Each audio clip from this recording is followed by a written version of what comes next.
Today, I'm going to be speaking to you about whether you need legal representation.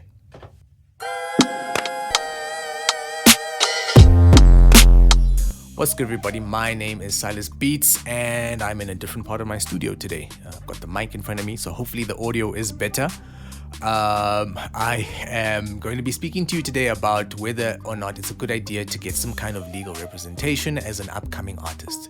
So, artists, music producers, DJs, we always throw these terms back and forth. We're like, yo, man, you should speak to a lawyer, or get your lawyer to review that contract, or, sue that person, right?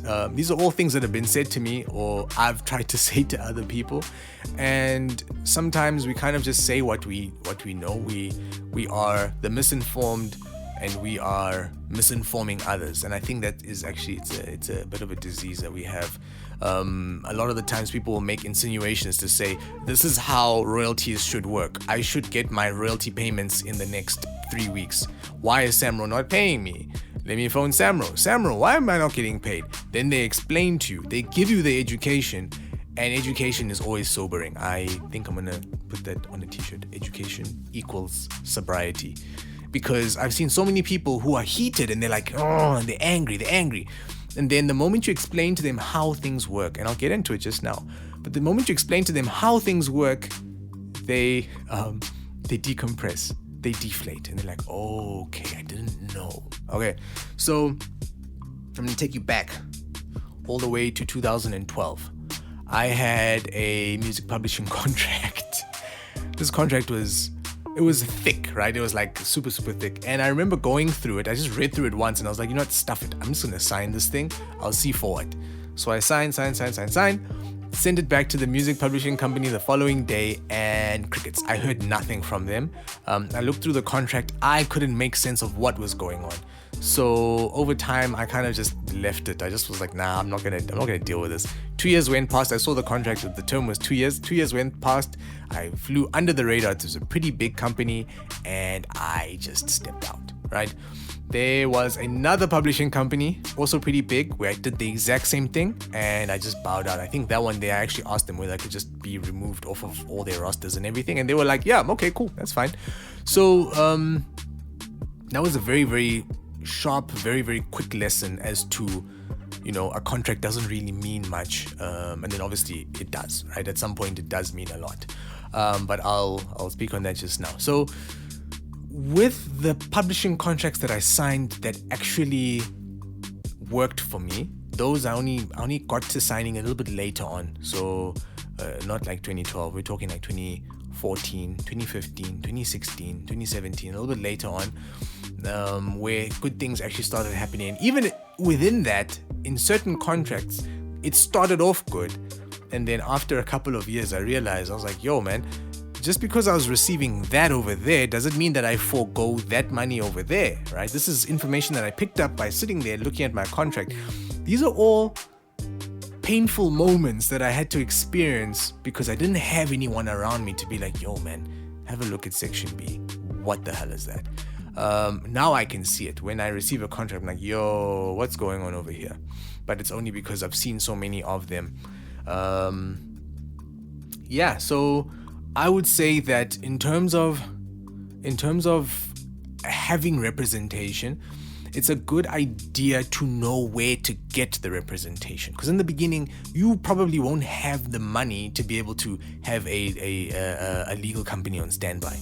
You might be able to have a friend on standby, someone who's studying law, or someone who has studied law and they're a family member or their friend, and they don't mind consulting. Maybe a 15-minute phone call every now and again. Don't be a nuisance. Every now and again, you consult them and you're like, yo, I've heard about this. What's going on there? Yo, I heard about this. What's going on there?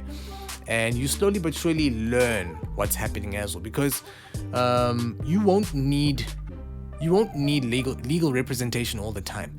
If an artist comes to you and they tell you that there's going to be a certain split and they bring an agreement to you, and it's a very, very basic one-page agreement, this might be something that you can start going over yourself, provided you've done the education. Sometimes I don't recommend it. Some people really hate the admin, and I'd say rather don't do it. But for those of you who feel like you can do the education and you can pick up that information, those more simple tasks can be done by you. It becomes a little bit cheaper for you as well. So yeah, I would then say, just in terms of resources, I will be putting some resources in the description. I'm just going to try and gather as many as I can, put them in the description. Otherwise, you can just contact me directly and we can talk about what it is that you might need in terms of that. So going back to what I was talking about, where there's that decompression that happens, I get this more often than you would like to believe. I receive a text and the text says something along the lines of, yo man, I need help. I'm in a bit of an issue at the moment. There's 3 of us. We are 3 artists. We were on a track and this is how the splits were supposed to be. This is what's happening at the moment. Now I'm not sure what to do next, right?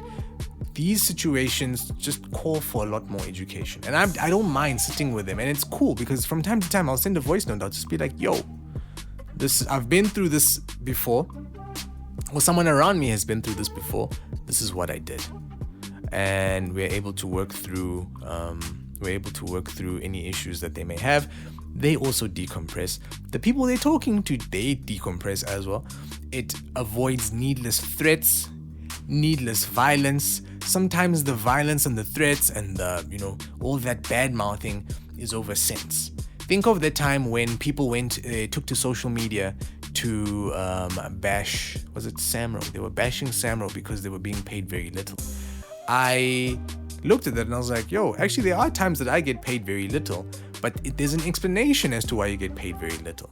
Samro gives you statements, and in those statements you can see exactly where your money came from. So just because you received, I think I might have received one earlier today, it said that I received 57 Rand, and I was like, oh man, that just means that I had a really, really bad distribution during that particular period, or it's something that I'm not known for, maybe internet radio or something like that, where I wasn't really expecting anything, and 57 Rand is just better than 0, right?